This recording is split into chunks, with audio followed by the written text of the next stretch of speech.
Political బ్రోకర్తో తన భుజం మీద చేయి వేయించుకుని ఫోటోకు పోజులిచ్చిన అనకాపల్లి కలెక్టర్ విజయ్ కృష్ణన్ ఇప్పుడు మరో వివాదంలో చిక్కుకున్నారు. దేవాదాయ శాఖ అధీనంలో ఉన్న దాదాపు 40 కోట్ల రూపాయల విలువైన ఎకరం భూమిని ఒక ప్రైవేటు వ్యక్తికి కట్టబెడుతూ ఇచ్చిన ఆదేశాలు ఇప్పుడు దేవాదాయ శాఖ అధికారులనే సవాలు చేస్తున్నాయి. ఈ విషయంలో కలెక్టర్ విజయ్ కృష్ణన్ రాజకీయ ఒత్తిళ్లకు తలొగ్గారో లేదా కాసులకు కక్కుర్తి పడ్డారో తెలియదు కానీ దేవాదాయ శాఖ ఆస్తులకు మాత్రం తీవ్ర నష్టం చేకూర్చే విధంగా వ్యవహరించారు. అనకాపల్లిలోని సర్వే నెంబర్ 1539/5లో 2.49 సెంట్ల భూమిని దూరి కామమ్మ అనే మహిళ సత్రం కోసం శ్రీ కన్యకా పరమేశ్వరి దేవస్థానానికి 2005లో దత్తత ఇవ్వడం జరిగింది. అయితే కొంతమంది ఈ భూమిని ఆక్రమించడంతో కన్యకా పరమేశ్వరి దేవస్థానం హైకోర్టును ఆశ్రయించింది. అలాగే ఎండోమెంట్ కోర్టులో కూడా కేసు దాఖలు చేసింది. ఈ 2 కోర్టుల్లోనూ ఈ భూమి దూరి కామమ్మ సత్రానికి చెందినదేనని తీర్పులు వెలువడ్డాయి. ఇప్పటి ఎండోమెంట్ కమిషనర్ రామచంద్ర మోహన్ అప్పటి డిప్యూటీ కమిషనర్ హోదాలో ఈ తీర్పునివ్వడం గమనించదగ్గ విషయం. దీనిపై సెప్టెంబర్ 1, 2017న ఈ భూములు దేవాదాయ శాఖకు చెందినవిగా అప్పటి అసిస్టెంట్ కమిషనర్ ఎస్ సుజాత ప్రకటించారు. అంతేకాదు 22A కింద నిషేధిత భూముల జాబితాలో వీటిని చేర్చడం కూడా జరిగింది. ఆ తర్వాత ఈ భూములున్న ప్రాంతంలో 30.37 ఎకరాల భూమిని ఎన్టీఆర్ మార్కెట్ యార్డు నిర్మాణం కోసం ప్రభుత్వం సేకరించింది. భూసేకరణలో పోయిన భూమి పోగా 1.38 ఎకరాల భూమి దూరి కామమ్మ సత్రం పేరిట మిగిలి ఉంది. ఈ భూమి దేవాదాయ శాఖ అధీనంలో ఉన్నట్టుగా 22A రికార్డులు చెబుతున్నాయి. అయితే కొంతమంది అక్రమార్కులు గత 30 ఏళ్లుగా ఈ భూమిని కాజేసే ప్రయత్నంలోనే ఉన్నారు. కానీ ఉమ్మడి విశాఖ కలెక్టర్లుగా వ్యవహరించిన వాళ్ళెవరూ ఈ దేవుని భూముల జోలికి పోలేదు. అయితే ఈ భూమిని కాజేసే కుట్రలో భాగంగా సెప్టెంబర్ 6, 2022న కాన్రేగుల చిన్నతల్లి పేరుతో ఈ భూమిని 22A నుంచి తొలగించాలని కలెక్టర్కు ఒక దరఖాస్తు వచ్చింది. అయితే అప్పటి కలెక్టర్ దీనిపై స్పందించలేదు. కానీ కూటమి ప్రభుత్వం వచ్చిన తర్వాత ఈ దరఖాస్తును బయటకు తీశారు. కలెక్టర్ విజయ్ కృష్ణన్ దీనిపై ప్రత్యేక శ్రద్ధ చూపించారు.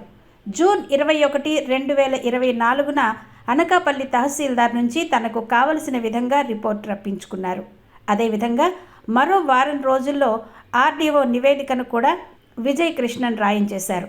అప్పటికే ఈ భూమి దేవాదాయ శాఖ ఆస్తి కింద టైటిల్ను ఖాయం చేస్తూ ఎండోమెంట్ డిపార్ట్మెంట్ కమిషనర్తో పాటు హైకోర్టు ఇచ్చిన ఉత్తర్వులు కూడా అమల్లో ఉన్నప్పటికీ వాటిని విజయ్ కృష్ణన్ ఖాతరు చేయలేదు.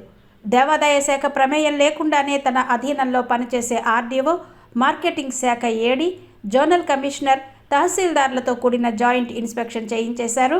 అంటే కలెక్టర్ ఒక ప్రైవేట్ ప్రాపర్టీకి లబ్ధి చేకూర్చడం కోసం దేవాదాయ శాఖను పూర్తిగా పక్కన పెట్టేసినట్టు బలమైన సాక్ష్యం కనబడుతోంది.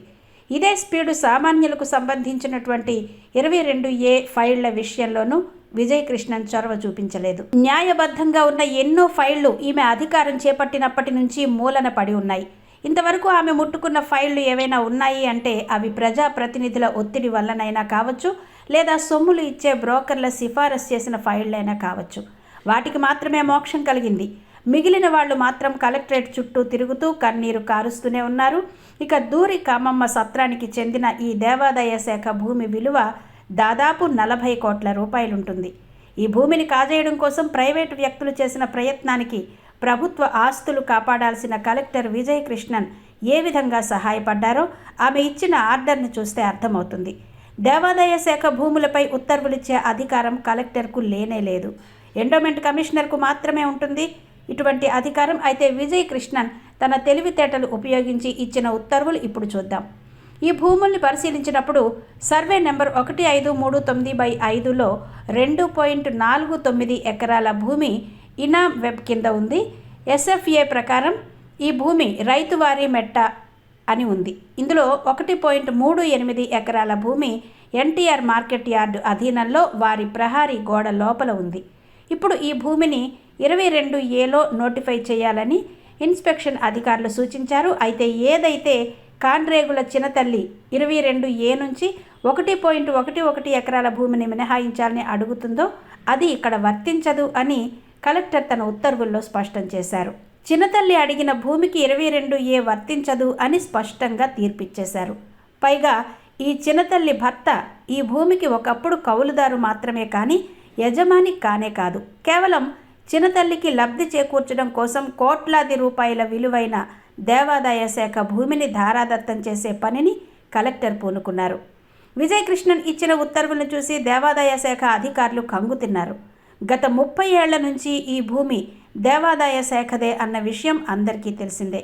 కానీ విజయ్ కృష్ణన్ నియమించిన జాయింట్ ఇన్స్పెక్షన్ కమిటీ ఎందుకు ఈ విషయాన్ని నిర్లక్ష్యం చేసింది?